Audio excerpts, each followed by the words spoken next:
Namo Buddhaya, kami akan mempersembahkan wayang dengan berjudul Sasaka Jataka bersama teman-teman saya, yaitu Erli dan Teresia.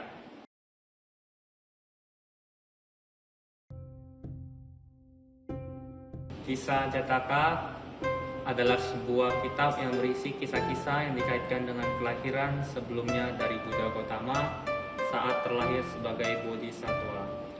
Hiduplah kelinci yang bijak dan mulia bernama Sasaka.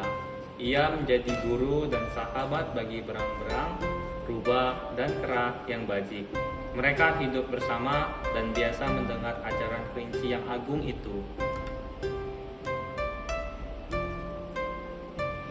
Hidup ini sesingkat dan sefana kilat petir. Karena itu berhentilah berbuat jahat, perbanyak kebajikan, sucikan hati dan pikiran. Suatu malam, Sasaka berkata, Besok adalah hari purnama.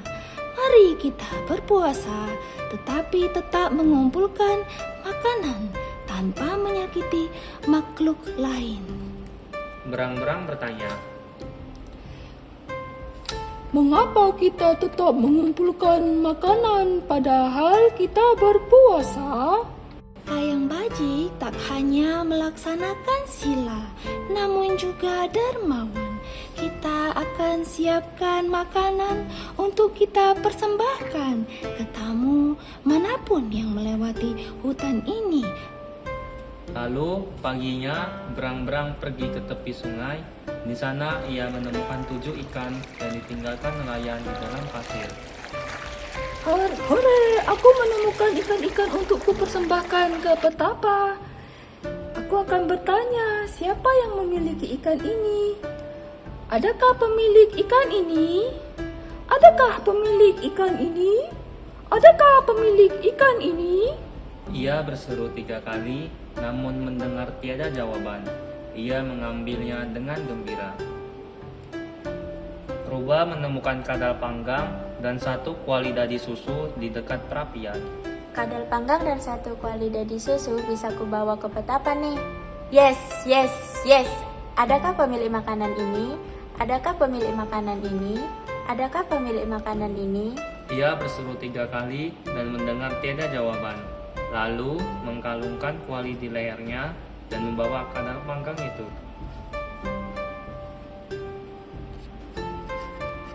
Kera memasuki rimba dan mengumpulkan mangga dan membawa ke tempat tinggalnya.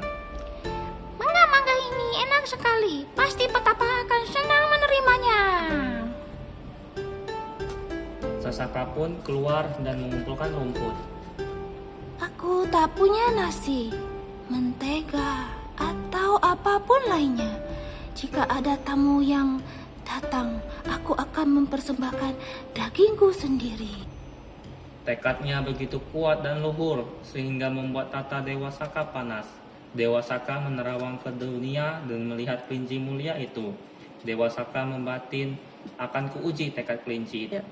Sasaka melihat petapa itu mendatangi mereka. Teman-teman, lihat petapa itu terlihat begitu luhur. Mari kita mempersembahkan dharma kepadanya dan memohon tinggal di sini bersama kita. Mengetahui kedatangan petapa itu, keempat sahabat itu sangat bersemangat. Mereka masuk ke sarang mereka untuk mengambil makanan. Sementara Sasaka menyambut petapa itu dan mempersilakannya duduk. Silakan duduk, petapa. Berang-berang memberikan 7 ikan dengan begitu hormat.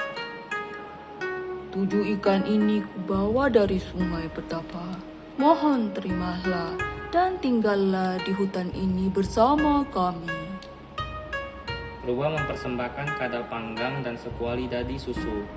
Aku ambil ini dari danau. Aku persembahkan ini kepadamu petapa. Sudilah kiranya tinggal di hutan ini. Kera pun mempersembahkan seikat mangga dan melantunkan syair. Di dekat ini ada sungai jernih. Mangga ini tumbuh dengan indahnya dan subur. Dan ini akan kuberikan untukmu. Semoga engkau tinggal di hutan ini. Tibalah giliran Sasaka, ia lalu melantunkan syair ini. Bukan lada, kacang, atau nasi yang bisa ku persembahkan kepadamu betapa, namun dagingku sendiri. Buatlah api unggun dan aku akan mempersembahkan tubuhku ini padamu. Dewa Saka yang menyamar petapa itu menggeleng. Aku tak boleh membunuh, apalagi makhluk agung sepertimu. Dengan kesaktiannya, diam-diam ia menciptakan api unggun yang berkobar agak jauh dari situ. Sasaka melihatnya dan sangat senang. Api unggun itu bagaikan jawaban untuk niatnya. Ia mengibaskan tubuhnya kuat-kuat sebanyak 3 kali untuk memastikan semua makhluk yang menghuni di bulunya melompat keluar. Sasaka lalu berkata, Wahai Pertapa, terimalah persembahanku ini. dengan penuh sukacita, Sasaka terjun ke dalam api berkobar itu, tapi anehnya, api itu terasa dingin, tidak membakar sehelai pun rambutnya. Selagi ia keheranan, Pertapa itu melepas samarannya dan muncul sebagai Dewa Saka. Wahai makhluk mulia, aku ini Saka, aku cuma menguji kebajikanmu. Sasaka lalu menyuruhkan kebenaran tak tergoyahkan. Aku memberi bukan hanya kepada Dewa Saka, bahkan jika seluruh dunia ini menguji tekadku dan memberi aku akan tetap sedia memberi apapun. Dewa Saka sungguh terharu dengan pernyataan ini dan berkata, Kelinci mulia, semoga kebajikanmu yang sesempurna bulan purnama diketahui dan ditiru oleh dunia untuk selamanya. Dewa Saka kemudian menghiasi bulan dengan gambaran sang kelinci untuk mengenalkan dunia ada makhluk bajik ini. Walau dalam tubuh kelinci kebajikannya tak tergoyahkan, maka siapa yang menjadi manusia tidak berubah hati. Data Kamala 6. Demikianlah persembahan wayang dari kami yang berjudul Sasaka Jataka. Semoga persembahan kami ini menambah kebijaksanaan dan pengetahuan bagi semuanya. Sabe sata bakantu sukitata. Semoga semua makhluk turut berbahagia. Sadu, sadu, sadu.